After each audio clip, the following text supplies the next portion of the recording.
a systematic review and scientific opinion on the link between prenatal maternal stress and the development of behavioral disorders.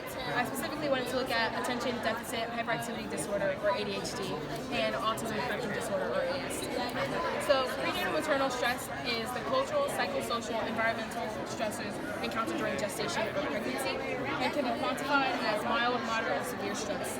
So mild stress would be your day-to-day unexpected changes, maybe a chaotic day. Your moderate stress would be unexpected or expected life changes, so maybe a move or a job change. And your severe stress would be any type of trauma. And so through this research, I did find that when pregnant women are exposed to pregnancy-specific stressors like physical changes, hormonal changes, or pregnancy-specific anxiety, it is a link to disorders. And for this systematic review, I wanted to specifically focus on behavioral disorders. So the aim of this systematic review is to assess published literature for evidence to link prenatal maternal stress to ADHD or ASD. So since this was a systematic review, I did not need RV approval, and I used 3 electronic search engines: Google, Google Scholar, and PubMed. And within those search engines, I used search terms like ASD, ADHD, maternal stress, and to get more specific, I used prenatal maternal stress. I looked at journal articles in the last 10 years, so 2009 to 2019, and journal articles that use human patients with sample sizes of 10 patients or more. Because to implicate that prenatal maternal stress does have a link to behavioral disorders, you need to make sure your data is up to par, so I had to make sure my search quality was the best it could be. During the systematic review, I found 6 studies, and they're listed here, and their conclusions are listed here. Each study did link prenatal maternal stress to either ADHD or ASD, and some of them linked it to both. So I was able to find the current opinion and the conclusion that there is a link between prenatal maternal stress and ADHD or ASD. Some study limitations I had were that I couldn't find many articles on the race part of this project. I really wanted to touch on how certain races had certain stressors, and how, one, that could be quantified differently, and 2, how that could strengthen the link between prenatal maternal stress and ADHD or ASD, or maybe even weaken it. I also would like to see psychologists more in the entire process of the pregnancy, maybe not just in the first 3 months or the last 3 months, because I think mental health history is important to not only the pregnancy and the mom's health, but also the fetus's cognitive development, which is what this research was about. Thank you.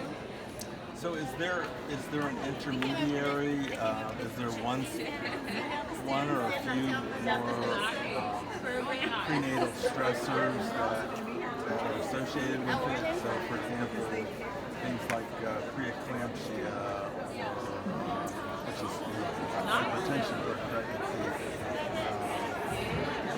Is that potentially one of the sort of intermediaries, or are there a number of them?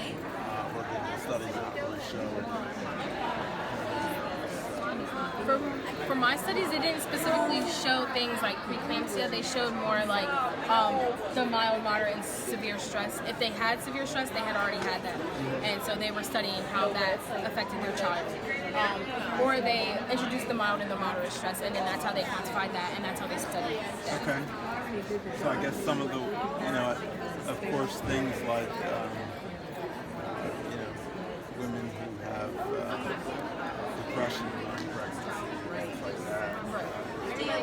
Yeah, that was studied, and they also all of my studies specifically showed what variables they were able to control and what variables they weren't, and things like economic status, mental health history. They can't really control that, so they had to put that in there. That wasn't a control. So I might have made this poster, but you have to specifically say you aren't able to control that, because that does take part in your data.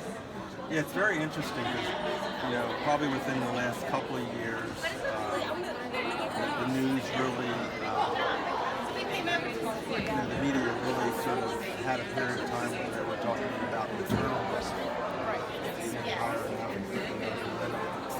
And actually, if you look at the data, you have a higher mortality if you are an educated black woman compared to an uneducated white woman.